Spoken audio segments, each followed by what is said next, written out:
Oke, halo, assalamualaikum warahmatullahi wabarakatuh. Selamat sore warga Palembang Info, kembali lagi bersama saya Dwiki Adiputra dalam program Cindo, cerita inspiratif dulur kita. Hari ini sedikit gugup karena di balik layar banyak sekali reporter-reporter senior nih yang sedang memperhatikan live kali ini gitu ya. Ini terasa di ospek ini. Apalagi langsung sore ini kita kedatangan langsung kepala TVRI Sumatera Selatan. Assalamualaikum, Ibu. Waalaikumsalam, Dwiki. Waalaikumsalam, netizen. Iya, warga Palembang Info, Ibu. Oh iya, Iya. Waalaikumsalam warga Palembang Info. Palembang Info. Jadi hari ini kita kedatangan senior, tapi sebenarnya nggak mau dibilang senior warga Palembang Info karena masih muda banget ya kelihatannya. Ini padahal udah senior banget. Ibu, apa kabar? Alhamdulillah baik. Tadi langsung dari kantor, Ibu, langsung ke sini? Ya, dari kantor karena masih jam kantor ya. Oh iya, masih setengah 5. PNS. Ibu, jadi Ibu memiliki nama lengkap F. Lianti Analisa. Yes. Bu, ini sedikit nama yang sedikit sulit untuk kita eja, Bu, sebenarnya. Ya. Mungkin ada cerita di balik nama ini. Ya, dari orang tua kan yang pasti Iya. ya. Kalau dulu saya tanya kenapa nama saya Analisa, karena saya anak pertama. Oh, oke. Jadi diharapkan di dalam tindak tanduknya ya menganalisa ya, mencermati segala sesuatu. Adik saya yang nomor 2 namanya Hakiki. Hakiki. Analisa. Hakiki yang nomor 3 namanya Pribadi. Pribadi. Di rangkaian namanya ada kata-kata pribadi. Oke. Jadi memang orang tua kami memberikan nama dengan yang unik-unik Yang ke arah unik-unik, Bu, itu. ya. Analisa, Hakiki, Pribadi. Pribadi. Nah, sesuai dengan nama adalah doa. Jadi Ibu panggilannya Ibu Yanti Bu aja. Bu, ya. Ya. Bu Yanti ini sudah pandai banget menganalisa-analisa, terutama dalam analisa berita. Masuk di dalam TVRI tahun 91, Ibu ya. Ya, sebagai penyiar ya. Sebagai penyiar 91 akhir tuh tes sebagai penyiar. Sebagai penyiar. Yes. Oke. Udah 33 tahun, Bu. Ini Ya. udah lama banget. Tetapi saya ingin menarik mundur dulu nih, Bu. Siap. Sebelum menjadi reporter atau sebelum masuk ke TVRI, Ibu ini kan seorang lulusan pertanian nih. Yes. Ini melenceng banget loh, Bu, pertanian ke reporter, Bu. Bisa ceritakan, Bu, awal Ibu kenapa dari siap. kuliah gitu. Berarti awal kuliah kan Ibu nih ya, berarti ya. Itu Iya. gimana, Bu, ceritanya? Ya, jadi saya tuh waktu jadi anak muda. Usia anak SD lah, SD, SMP, SMA, saya adalah anggota pramuka. Didahului dari begitu ya, dari Apa mana, kelas Ibu, 2 SD. TK, SD, SMP, Safiris 3 di Safiris 3, Skojo. oke. SMA, Safiris 1 di Bangau. Saya adalah anggota pramuka sejati.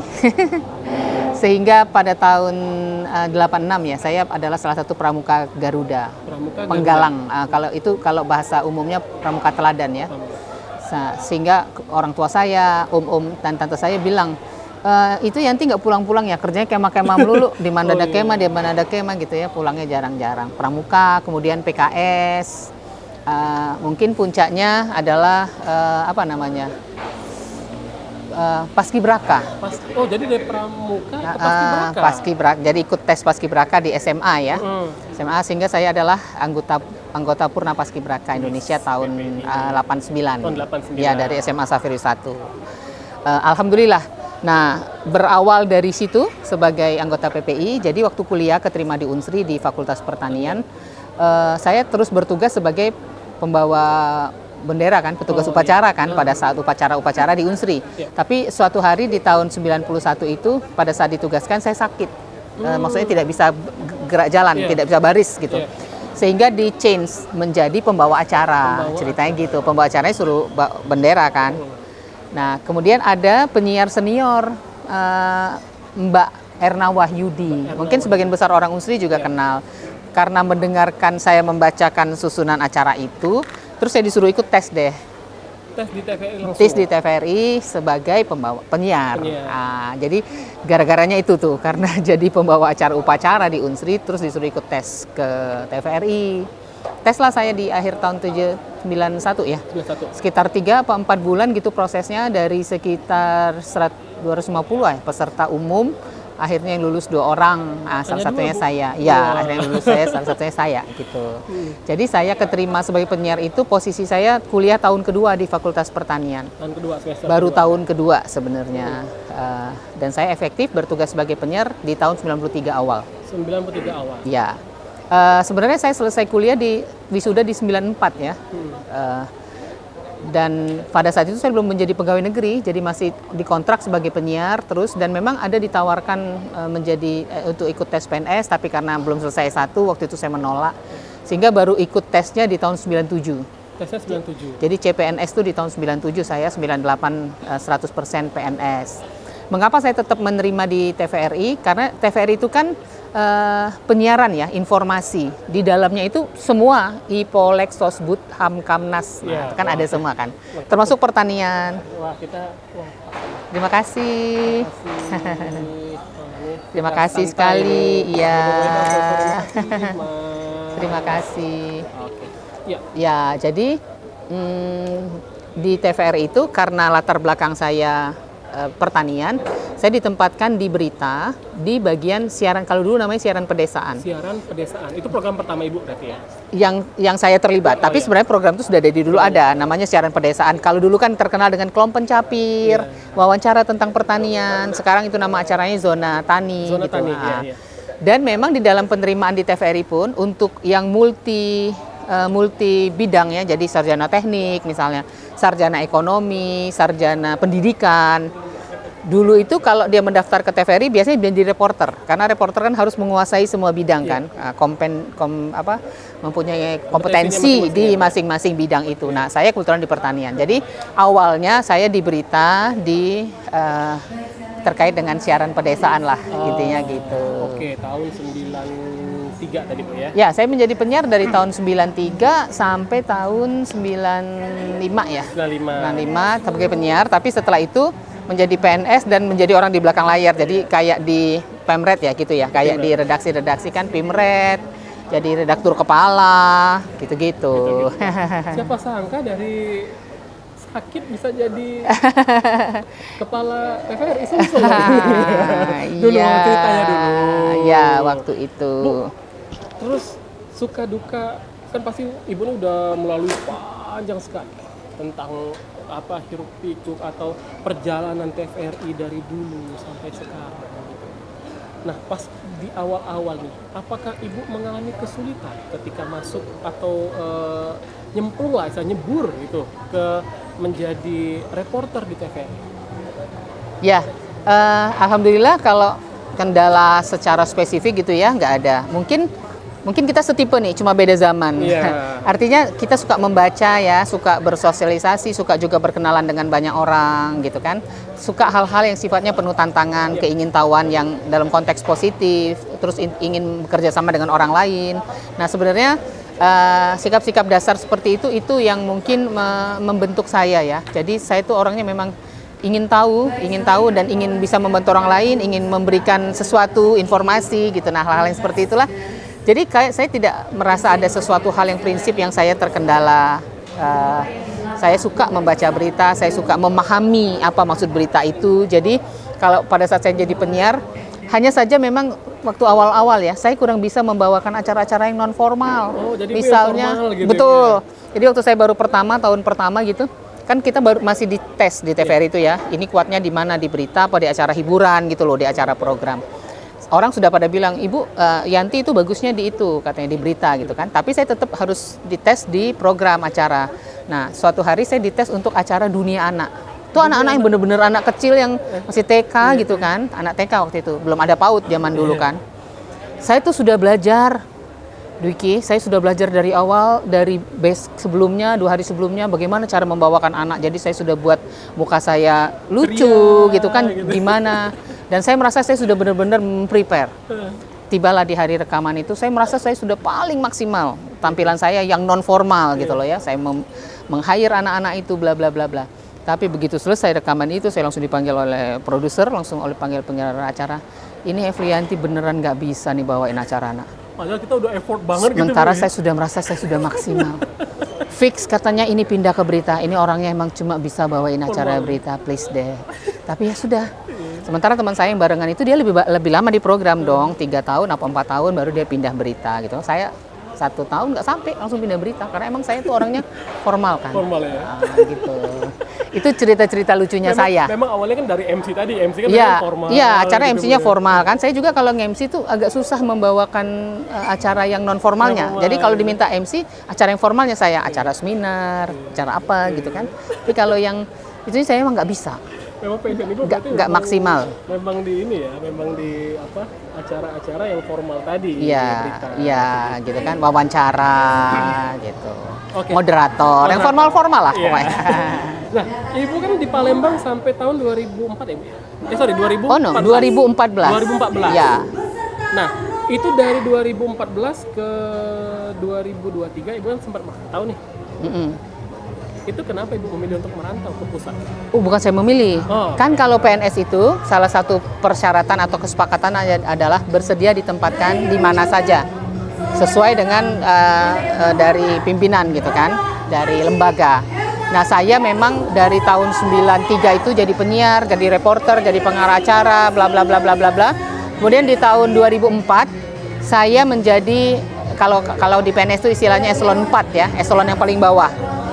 Sebagai kepala seksi gitu loh, Kasubag di tempat itu, di tempat siaran pedesaan itu. Kemudian di tempat PU juga marketing, tapi marketing TVRI kan akan agak beda kan, bukan kayak marketingnya orang-orang komersial gitu kan. Kita kan marketingnya marketing lembaga penyiaran. Jadi ada ketentuan-ketentuan khusus. Saya menjadi itu juga gitu loh. Sampai dengan tahun 2014, saya tempat juga di bagian program. Oh, di pusat Bu ya? Enggak di Palembang dulu sampai dengan tahun 2014 dari 2000 berapa tadi dari 1993 tadi sampai dengan 2004. Nah, dari 2004 saya mutasi ke Jakarta. Oke. Itu tugas. Jadi bukan saya yang minta pindah gitu. Saya ditugaskan ke kantor pusat sampai dengan Agustus tahun 2023 kemarin. 2023. Jadi waktu saya pindah 2004 itu posisi saya menjadi eselon 3, naik 1 tingkat. Oke. Kemudian di tahun 2021 berarti ya, 2021 saya menjadi eselon 2 di pusat. Di pusat. Ya, Oke. kepala Pusdiklat ya. Kepala Pusdiklat. Ya, kepala Pusat Pendidikan dan Pelatihan. Itu agak sinkron juga dengan analisa tadi. Jadi memang Karena harus orangnya analisa. memang jadi saya terjun ke penelitian, evaluasi.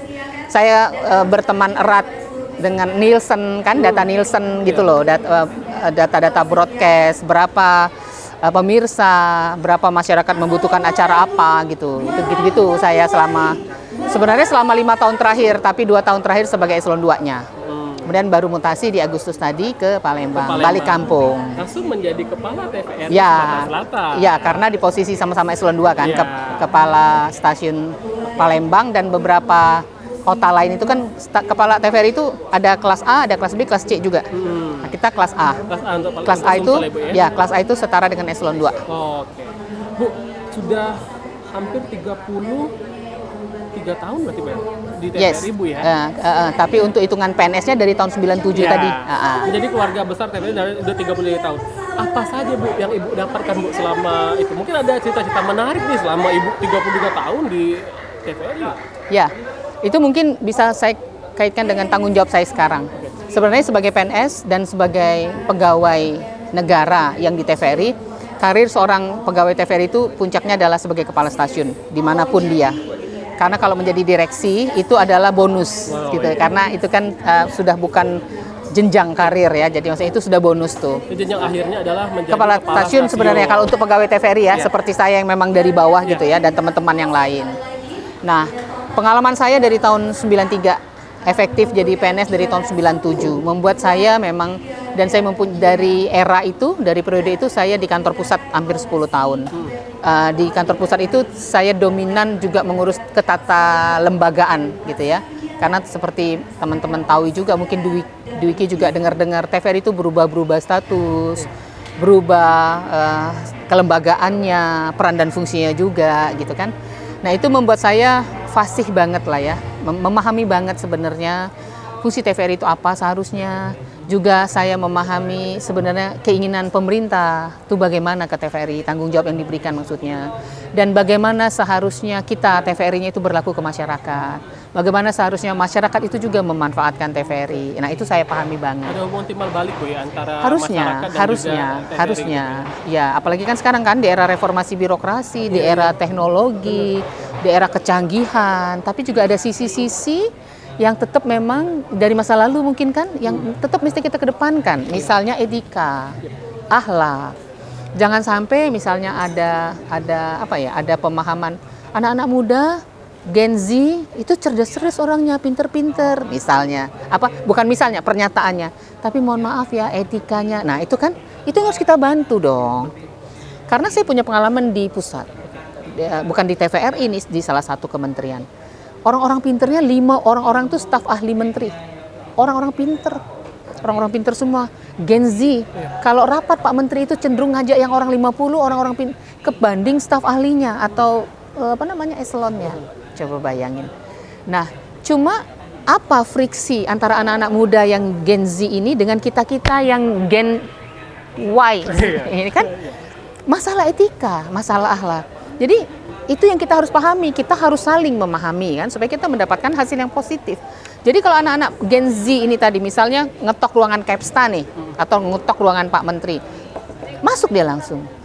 Tanpa ada kalau di birokrasi, ya kan, paham kan? Paham. Harus ke sekretaris dulu dong. Betul. Bla bla bla bla. Tapi Pak Menteri, dan saya belajar dari sosok Pak Menteri itu tadi karena dia Gen Y juga sama kayak saya kan. Yang sekretaris, hei, jangan dulu, lapor dong ke gue. Pak Menterinya keluar tuh, sini nak, masuk. Mau apa Pak? Kita perlu ini. Dia ngeluarin ide. Yang idenya tuh memang berkontribusi nyata ke programnya kita. Terus dia pulang, Kak, terima kasih ya Kak, terima kasih Dada. Dia ada ke sekretaris tadi. Dia nggak merasa bersalah. Salah Kak anak itu? Enggak. Karena memang pergaulan mereka, pemahaman mereka kan memang begitu. Perubahannya Bu ya. Iya, sistemnya kan memang mereka lebih apa adanya, lebih terbuka, gitu kan? Lebih berani. Cenderung cuek, lebih berani juga. Tapi mereka mikirnya serius. Iya. Jadi yang begitu kan ringan aja lah. Panggillah sekali waktu. Nak, anggaplah aku nih ibumu atau nenekmu, Mbok Yo kalau mau itu ngelapor dulu. Kan akhirnya mereka ngerti. Iya, betul. Tapi itu perlu proses. Iya. Dan kita nggak perlu kesinggung. Ini anak nggak sopan banget ya. Ya nggak gitu lah. Iya kan, karena Betul. anak-anak kita, keponakan kita, adik-adik kita juga yang muda-muda, ya memang mereka begitu. Mereka nggak punya maksud nggak sopan, nggak, tinggal dikasih tahu aja. Kita perbedaan gini loh. Nah, hal-hal yang seperti itu. Jadi anak-anak muda, warga Palma Info, ya, ayo kita perbaiki terus etika kita. Ya, yang tua juga harus memperbaiki dong. Iya, Nggak iya. boleh mudah tersinggung, harus belajar juga. Jangan baper. Kalau istilah anak muda kan. Saya suka di kantor juga banyak anak-anak Anak muda kan. Gen Z ya? Kalau ada postingan yang bagus, sekarang kan bahasanya beda kan. Kelas pakai Z. Pakai Nah, Z dong. Banyak pula 3. ya, dan itu positif, bagus, nggak apa-apa kita ikut gitu loh. Jadi kita saling menyesuaikan lah apa yang masih pantas diikuti oleh yang tua-tua ini kita ikut. Yang muda juga apa yang bagus dari yang tua-tua kita ikut. Karena kan menyenangkan hati orang tua itu juga berpahala. Kan pelan-pelan dikasih pemahaman. Karena anak-anak juga semuda-mudanya mereka, semelawan-melawannya mereka kalau dibilang kalian sayang ya sama ibu bapak, pasti dong dia bilang dia sayang.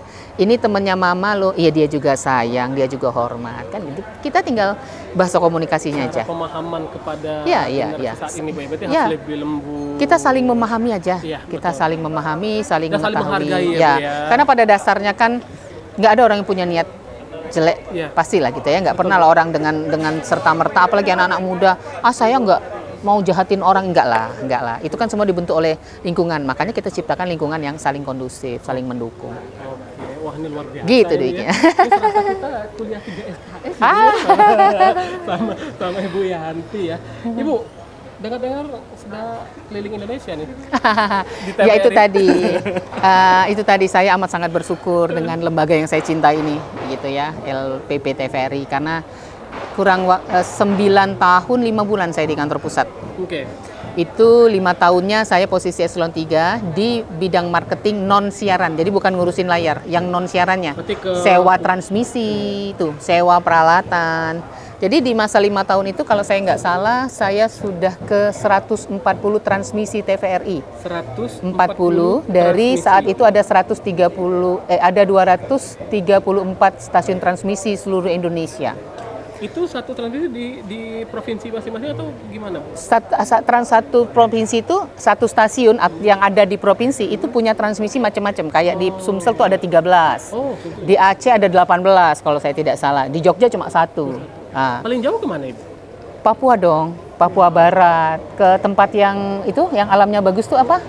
Ini Raja Ampat. Ke Raja Ampat itu karena transmisi. Saya pernah ke Lamno di Aceh. Saya pernah ketemu teman-teman di transmisi yang kebutuhan hari-harinya akan air, dia menunggu air hujan. Pernah. Saya pernah ke transmisi di Belitung, yang kalau kita naik kita jatuh. Licin karena itu hutan lebat. Saya pernah jatuh di transmisi di Sumatera Barat, gitu. Saya pernah ke Papua Barat, pernah ke Papua. Saya kadang-kadang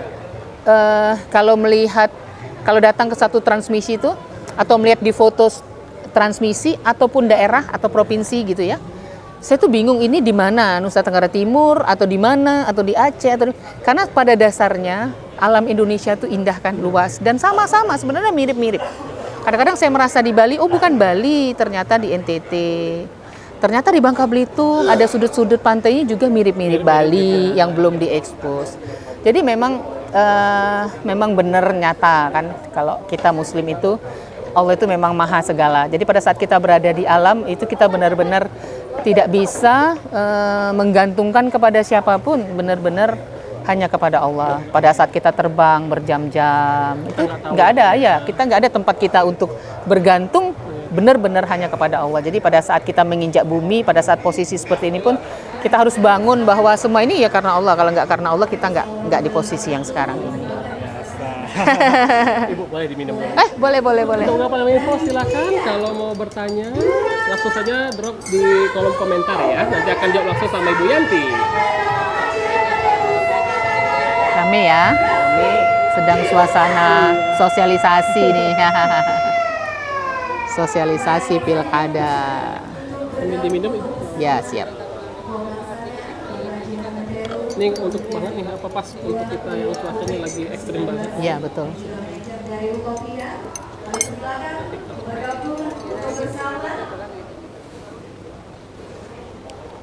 Terima kasih jamuannya. Iya, Ibu, selain itu saya mau bertanya, pasti Ibu udah lama nih kan sudah tahu ya seluk-beluk tentang TVRI. Tadi Ibu cerita lah sudah ke berbagai provinsi, paling jauh ke Papua Barat. Sebenarnya kalau sebagai karyawan TVRI dalam fungsi saya di pusat, saya sudah sampai ke Australia karena TVRI. Ya, kalau di luar Indonesia ya. Iya, Singapura sudah beberapa kali. Jadi memang TVRI memberikan pengalaman yang luar biasa. Jadi saya pun harus mendedikasikan semaksimal mungkin ya selama saya masih sebagai PNS ini untuk membangun TVRI dan berkontribusi terhadap negara. Karena TVRI itu tugas utamanya adalah menjadi bagian dari proses pembangunan kita. Nah, jadi istilahnya nih udah hidup dan matinya Bu Yanti ini untuk TVRI tercinta. Betul sekali. Bu, TVRI ini istilahnya Bu ya, atau ini bagaimana bisa bertahan di tengah gempuran stasiun televisi swasta, media sosial, YouTube, TikTok. Bahkan orang sekarang Bu udah jarang lah Bu nonton TV Bu. Mereka malah scroll TikTok, Instagram, gitu kan? Betul. Itu bagaimana Ibu menanggapi hal ini? Apalagi Ibu udah menjadi kepala stasiun Sumsel dong? Ya, siap. Balik lagi sebagai bagian dari TVRI secara nasional dan sekarang saya berada di TVRI Sumsel. Konteks sebagai pribadi itu mungkin saya nomor 2 kan atau nomor 3 kan. Karena yang ada di dalam jiwa sekarang adalah tanggung jawab sebagai TVRI. Jadi bagi TVRI kemajuan teknologi ini, media penyiaran yang lain, terus multi platform ya. Jadi sekarang semua siaran, audio, video itu bisa dilihat di TikTok, di medsos, di semua live streaming, di akun pribadi pun sekarang bisa ditonton. Tapi TVRI tidak merasa itu sebagai suatu kompetitor. Tidak. Dan kita ditanamkan benar tuh.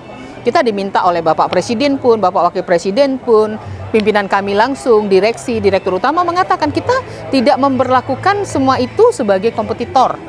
TVRI itu punya negara, bukan punya negara ya, dibiayai oleh negara, lembaga yang dibentuk oleh negara, lembaga penyiaran publik, peraturan pemerintah nomor 11, 12, dan 13.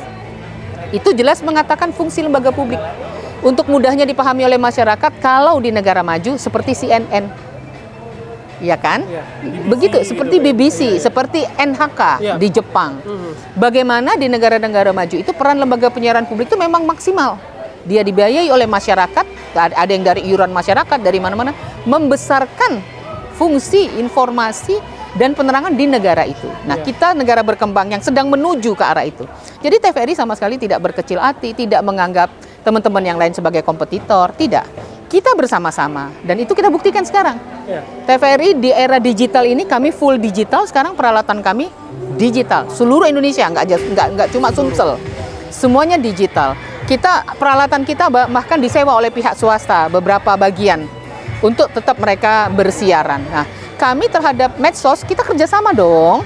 Kan kita udah rintis sama Palembang Iya, Info. Palembang Info. Iya. Aduh, udah spill Ya. duluan sama Ibu. Kita baru mau kerjasama nih. Waduh.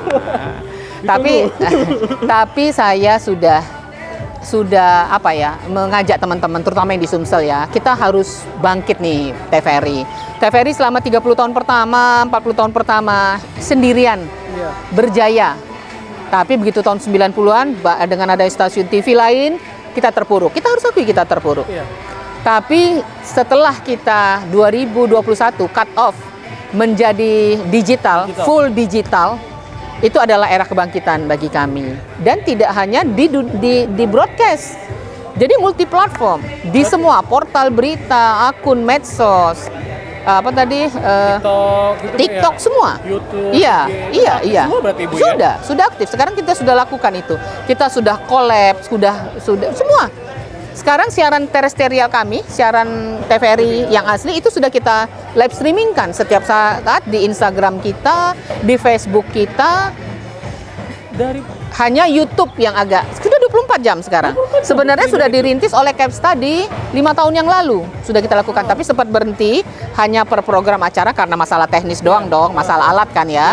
Tapi sekarang saya sudah aktifkan 24 jam. 24 jam. Nah, kita juga punya aplikasi TVRI Klik. Tapi kan mungkin untuk masyarakat umum sengaja mendownload TVRI Klik kan mungkin agak berat juga kan, memberatkan HP kan. Nah, kita kerja sama Telkom kalau saya tidak salah dengan merah putihnya. Jadi sebenarnya TVRI itu benar-benar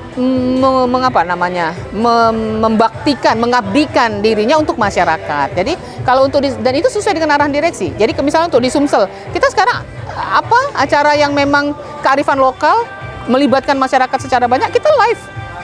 Acara apa? Olahraga tingkat kecamatan. Kita live. Live lokal loh ya, lokal Sumsel. Tapi kan lokal Sumsel karena sekarang digital, orang bisa buka TVRI Sumsel di Instagram kan? Bisa nonton dia orang Jawa Timur. Kita ada acara karaoke malam.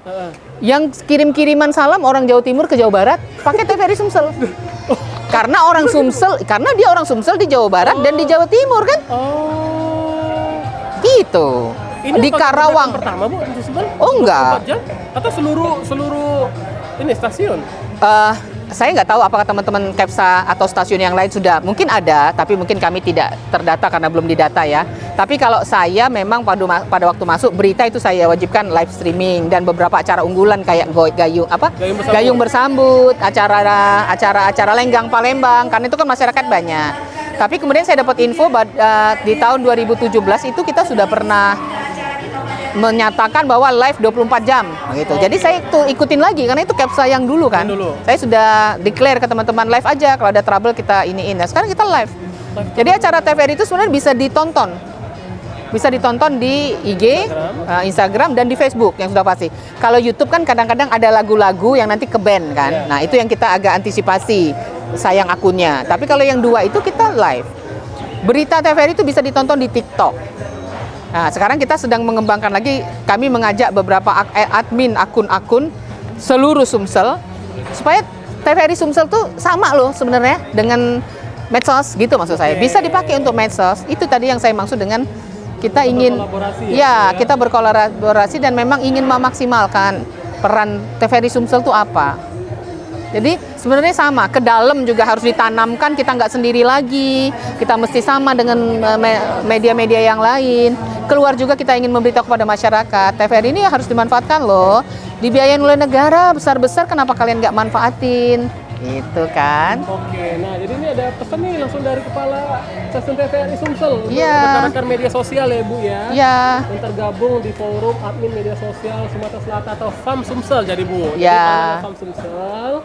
Nah, jadi untuk akun-akun IG ya, medsos itu silakan Bu ya, TVRI berarti membuka pintu Iya, lebar-lebarnya Bu iya. ya untuk berkolaborasi. ya. Gitu, Bu, Saya ya. kemarin dapat ide ya, ngobrol dengan teman-teman admin medsos ini. Kan infonya kan suka ada di DM ya, Ya. misalnya dompet hilang, Iya, Bu, motor benar, hilang, atau apa gitu kan, anak benar. hilang misalnya kan. Iya, iya, iya. Nah, kayaknya kita akan buat program acara baru tuh di TVRI yang kita tayangkan. Kalau itu kan di medsos diumumkan ya, diberitakan. Nah, sekarang kita tayangin dong.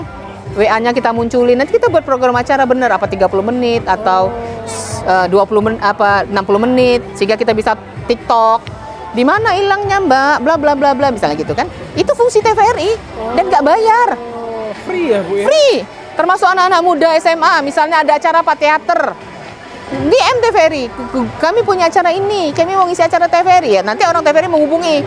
Karena kan untuk standar muncul di TVRI itu ada standar kan. Nah itu, walaupun standarnya nggak juga yang bikin takut, artinya kita nggak bisa masuk, enggak. Standar aja. Oke, nah Ya. jadi ya ini Mang Min ya medsos. Jadi silakan, ini Ibu Yanti ini sangat-sangat aktif banget di Instagram. Oh, itu karena himbauan dari direksi juga. Oh, iya, Jadi gitu kepala ya? stasiun diwajibkan aktif di medsos terkait dengan peran dan fungsinya ya. Jadi ya memang kita memaksimalkan peran dan fungsi kita di daerah. Gimana kita mau ngajak masyarakat, mau ngajak teman-teman kita, kalau leadernya nggak ngajak kan, kan leadernya nggak nunjukin. Iya. Jadi walaupun agak gaptek dikit, memanfaatkan anak-anak di rumah, anak-anak beneran sama anak-anak di kantor ya kita pakai lah gitu. Dimanfaatkan ya Bu ya. Ya. Oh iya. Jadi teman-teman di akun media sosial TVRI ini ada apa aja Bu? Akun media Humas, Humas itu lebih kepada acara-acara intern, tapi yang di apa namanya, yang berkaitan juga dengan TVRI secara intern, kegiatan intern. Tapi kalau ada yang luar memang terkait, kita tayangkan juga. Sementara TVRI Sumsel memang untuk masyarakat. Jadi sekarang ya melalui akun ya, Palembang Info, kami apa namanya, kami mengajaklah TVRI boleh dimanfaatkan untuk memberikan info-info terkait dengan masyarakat, oke. kebutuhan masyarakat gitu maksudnya. Ya memang terkadang untuk di masyarakat Palembang atau Sumsel saat ini, atau ya masyarakat dimanapun gitu ya, memang mereka terlihat lebih terasnya itu terhadap media sosial Bu, terutama Instagram. Iya, iya. Karena memang ya saya juga di Palembang Info itu sering sekali kedapatan sepertinya gini. Oh Mamin, kebakaran. Mamin, motor hilang. Mamin, ada penipuan. Terus ya apapun Bu, kecelakaan kayak kemarin Bu ya, ada berapa kecelakaan itu cepat sekali maksudnya ke akun media sosial kayak gitu kan. Nah mungkin warga Palembang Info yang diharapkan sama Ibu Yanti adalah warga-warga Palembang Info itu selain Ya. yang ada kayak Palembang Info ya atau Palembang Ya. yang lainnya itu Info lah ke TVRI Info ke TVRI Sumsel. juga, Ya. gitu. Jadi- Karena kita juga jaringannya ada di seluruh kabupaten kota, gitu kan. Dan nanti kita kalau misalnya ini kita akan buat, kalau di TV ini kan namanya breaking news. breaking news ya. Misalnya dapat kabar kecelakaan di mana, mungkin 5 menit dari itu kita munculin juga di layar TVRI Sumsel. Karena TVRI Sumsel tuh siaran lokalnya 15 jam. 15 jam Bu. Ya, dari 24 jam. Karena 9 jam wajib relay acara Jakarta, terutama berita. nasional ya. Ya, terutama berita kan. Terutama berita, itu wajib relay kita 9 jam. Tapi yang 15 jamnya, kita secara lokal kita, jadi bisa kita masukin, istilahnya Berarti gitu. banyak banget waktu untuk kita mengangkat Betul. tentang lokal kita gitu. Jadi maksud saya, di medsos, nah kalau di TVRI plus videonya, gitu kan. Ya. Motor gue yang ini hilang, nah, misalnya gitu kan. Dompet saya gini hilang, atau minta tolong anak saya yang ini, kita akan gunakan, boleh. Itulah fungsi TVRI daerah. Karena kalau mau TVRI secara nasional, memang apa namanya, duduknya ya sama-sama TV nasional kan. Banyak juga, ada 10-11 sekarang stasiun TV. Tapi kalau kami di daerah, fungsi kami adalah mengakomodir kebutuhan masyarakat di daerah. Oke, ya, jadi ini sangat penting banget untuk warga Palembang Info ya. Jadi TVRI itu tidak hanya di TV ya, ini Ya. sudah mulai mentransformasi Ya. dengan di sosial media juga. Jadi kalau ada apa-apa, nah, Menuang Palembang ada apa-apa, Ya. lapor ke TVRI juga. Iya, iya. Nah, Kan kita tayang ke.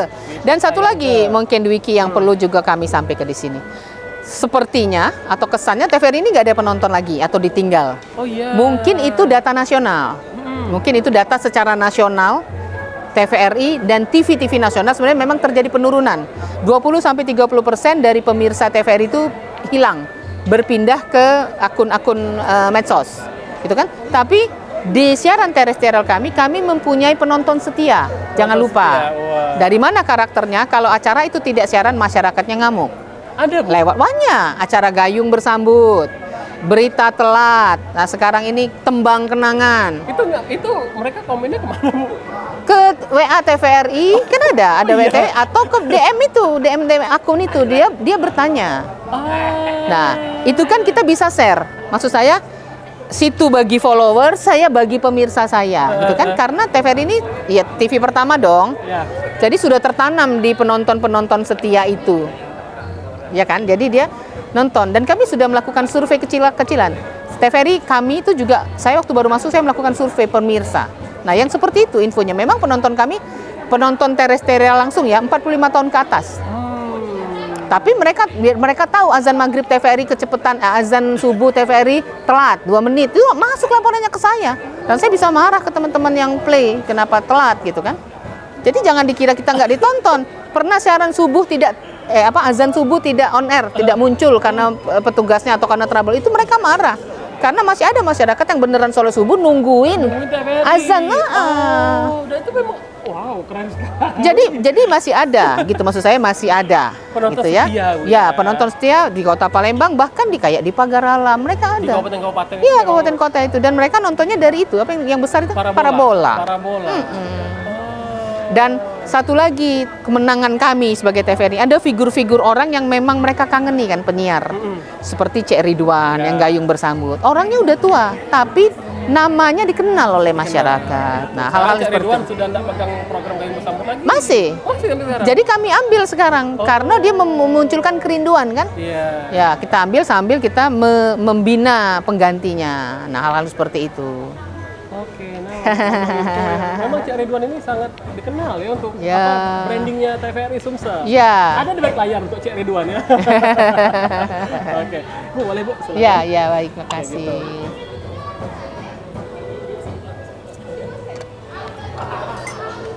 Bu, sebagai wanita, sebagai ibu rumah tangga, sebagai kepala stasiun, bagaimana Ibu membagi waktu dengan keluarga? Ibu memiliki 4 orang anak, Yes. 1 cucu. 1 cucu. Iya. Nah, itu bagaimana Ibu mengatur waktunya, Bu? Mungkin karena saya dulu kebiasaan pramuka ya. Saya cukup lama pramuka tuh, mungkin ada 15 tahun. Jadi lebih dari sepertiga usia saya tuh memang saya di pramuka, yang menurut saya memang benar-benar mendidik ya, jiwa disiplin. Ya, jadi saya dan dulu ada guru SMA saya di Saverio 1 namanya Pak Kinardi. Dia meninggalkan sebuah pesan, kalau kamu ingin pekerjaan kamu selesai, kamu berikanlah kepada orang yang sibuk. Karena orang yang sibuk itu dia akan memasukkan jadwalnya pekerjaan itu ke dalam jadwal dia. Nah, saya berusaha itu dan sampai sekarang saya masih terus belajar bagaimana patuh terhadap jadwal yang kita buat untuk diri kita sendiri. Misalnya kita harus bangun jam berapa, harus makan vitamin jam berapa, harus telepon cucu jam berapa, harus ngecek anak jam berapa. Dan apalagi misalnya menjadi kepala kantor kan, pasti ada tanggung jawab tertentu yang harus rutin dan berkala kita lakukan secara terus-menerus. Nah, jadi itu. Jadi kalau ditanya apa rahasianya, kita buat planning. Walaupun belum tentu planning itu kita penuhi. Jadi kadang-kadang kan ya namanya manusia kan, iman naik turun, semangat juga naik turun. Tapi dengan sudah adanya perencanaan, penjadwalan yang kita lakukan, kita sudah meminimisasi. Yang kedua, kalau di dalam bekerja kita harus membangun sistem, support system. Menjadi kepala itu atau kepala kantor atau leader itu tidak semua pekerjaan berarti harus saya yang mengerjakan. Harus kita bagi, harus berani memberikan kepercayaan, harus menerima ide. Jadi yang berjalan tim. Kalau saya tidak ada di Palembang, operasional harus tetap berjalan dengan baik, bukan berjalan apa adanya, bukan. Nah itu jadi saya memberikan kepercayaan, saya membangkitkan anak-anak baru, saya memberikan kesempatan. Bagaimana saya ingin anak saya, anak kandung saya mempunyai pengalaman yang banyak, itu saya berikan kepada anak-anak saya di kantor yang usianya seperti anak saya. Jadi misalnya mereka spesifikasinya sebenarnya di teknik transmisi itu jaringan kan. Tapi saya kayak yang muda-muda, saya suruh juga belajar di teknik studio sebagai kameramen, sebagai audio, supaya dia punya ilmu yang luas di bidang teknik. Kita nggak tahu, mungkin salah satu dari mereka nanti menjadi direktur teknik atau menjadi kepala TVRI. Karena untuk seperti TVRI ini pengalaman tuh butuh, pengalaman teknis tuh amat sangat dibutuhkan. Dan saya buka itu kesempatan seluas-luasnya. Saya bangun sistem. Saya tanamkan bahwa bekerja di TVRI dan sebenarnya dimanapun itu adalah sistem saling menunjang satu dengan yang lain, tidak ada yang lebih menonjol. Jadi bekerja di TVRI bukan karena penyiarnya, bukan karena kameramennya, bukan apalagi karena capstanya, nggak ada apa-apanya capstanya. Tapi kesatuan dari tim itu yang dibangun gitu. Sebenarnya kan itu miniatur dari sebuah negara. Negara kan bukan karena presidennya, bukan karena tapi sistem yang dibangun, kementerian yang dibangun. Nah, TVRI itu adalah bagian dari pemerintah. Jadi TVRI juga harus memenuhi peraturan-peraturan yang ada. Apalagi kita menggunakan uang negara, dibiayai oleh negara, kita harus menjadi satu kesatuan. Ini kan yang diminta oleh Bapak Presiden. Ini kan yang dimaksud dengan Indonesia maju. Nah, gitu. Memang sih ada friksi-friksi, tapi kan itu proses. Setiap proses harus kita jalani, harus kita dudukkan sesuai dengan posisinya atau sesuai dengan masalahnya, kita selesaikan. It's running well. Wow, luar biasa. Ini mahal banget nih dari Bu Yanti ya. Bagaimana kita memanajemen waktu dengan baik. Dan tadi mungkin semenit 2 menit sebelum take tadi sempat menelpon cucu dulu ya. Nah, cucu yang telepon sebenarnya. Jadi Ibu sudah mengatur waktu dengan sedemikian rupa sehingga semua pekerjaan selesai dan tidak ada yang tertinggal. Ya. Tetap akan ada kekurangan. Tidak ada yang sempurna kan? Kesempurnaan itu hanyalah milik Allah. Tapi kalau kita sudah berusaha, ada yang masih kita tidak dapat, berarti itu dari Allah, qadarullahnya harus begitu dan kita harus terima. Yang tidak boleh itu tidak berusaha tapi mengharapkan hasilnya bagus. Tapi kalau kita sudah berusaha, sudah berencana, hasil yang kita dapatkan itulah yang datang dari Allah yang harus kita syukuri. Kalau ada lagi kesempatan, kita lebih baik lagi. Terus begitu. Intinya kita tetap mensyukuri. Bersyukur. Gitu. Tapi tetap harus berikhtiar, harus berusaha, harus menambah kapasitas diri, apalagi anak-anak muda. Luar biasa nih, ini ngobrol dengan Ibu serasa kuliah 3 SKS ini daging semua. Padahal saya dosen statistik, bukan dosen motivasi. Saya di IAIN pernah jadi dosen statistik, dosen jurnalistik 10 tahun sebelum pindah ke Jakarta. Makanya agak connect dengan penelitian kan, Puslitbang itu. Dan saya memang melakukan segala sesuatu di TVRI itu dengan survei. Survei sederhana aja. By data, Bu ya. By data, everything by data. Ya, bukan karena perasaan, bukan karena rasa suka atau tidak suka. Perasaan ini. Tidak boleh. Ya, jadi by data saja. Oke. Ibu, terakhir, nggak terasa ini kita ngobrol ini. Bu, saya ingin meminta Ibu untuk memberikan pesan untuk generasi Z, generasi saat ini, Bu. Mungkin ini merupakan pesan yang berharga yang untuk anak-anak muda gitu. Sebagai penutup, Ibu Yanti, silakan.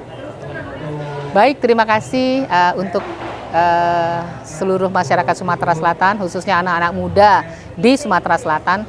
Pesannya boleh nggak sama seperti saya berpesan ke anak-anak saya? Boleh. Yang pertama adalah kita harus takut kepada Tuhan. Dasar dari semua ini adalah kita takut kepada Tuhan kita masing-masing, Tuhan kita bersama ya. Kalau seseorang itu sudah takut kepada Allah, yakinlah dia tidak akan terlalu jauh. Kalaupun melenceng, dia tidak akan terlalu jauh karena Allah sayang dengan dia. Jadi yang pertama harus ditanamkan dan terus ditanamkan. Walaupun nanti usia kita sudah tua, setua saya pun atau mungkin yang lebih tua dari saya. Keyakinan, kepercayaan bahwa Allah tuh ada dan kita harus takut kepada Allah, itu harus terus ditanamkan. Tidak berarti kalau sudah tua sudah cukup, tidak. Terus harus ditambah. Itu yang pertama. Kedua, tingkatkan terus kompetensi diri.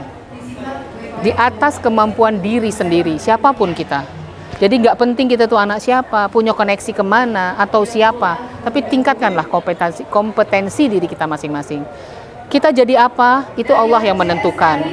jadi dokter, jadi jurnalis, jadi pedagang. Nggak apa-apa, tapi jadilah yang maksimal di posisi yang kita punya. Gitu. Dengan terus meningkatkan kompetensi diri. 2 itu untuk anak muda sekarang, ya. Warga Palmainfo, terutama budak muda ini ya, generasi Z. Pertama, pesan dari Ibu, takut pada Tuhan. Yang kedua, selalu tingkatkan kompetisi diri. Ya, harus Di atas kaki sendiri. di atas sendiri, harus mengasah kemampuan terus, Bu. Hard Ya. skill, soft Tapi kalau skill. dibiayai orang tua boleh. Masih dibiayai orang tua dibiayai, boleh. oke. Tapi punya apa ya, semangat untuk meningkatkan kompetensi Ya. diri. Jangan udah support, gak taunya dia yang melempem. Ya, gitu, ya. Nanti rugi loh teman-teman ya. Dengan menggunakan cara-cara yang fair, dengan cara-cara yang baik, sesuai prosedur. Karena apa yang kita perjuangkan dengan berlelah-lelah itu di kemudian hari akan Allah kembalikan dengan lebih baik, dengan lebih sesuai indah. dengan usaha kita Ya. Oke. Baiklah, warga Palmainfo, inilah Ibu F. Lianti Analisa, Ketua Stasiun TVRI Sumatera Kepala. Selatan. Kepala Stasiun TVRI Sumatera Selatan. Ibu, terima kasih banyak. Terima kasih banyak Dwiki, sukses selalu ya. Bertemu di next, insya Allah sebagai salah seorang pemimpin leader masa depan di Sumatera Selatan. Amin, ya Allah, Amin. Terima kasih banyak Ibu. Sama-sama, makasih Dwiki. Terima kasih. Assalamualaikum warahmatullahi wabarakatuh. Terima kasih.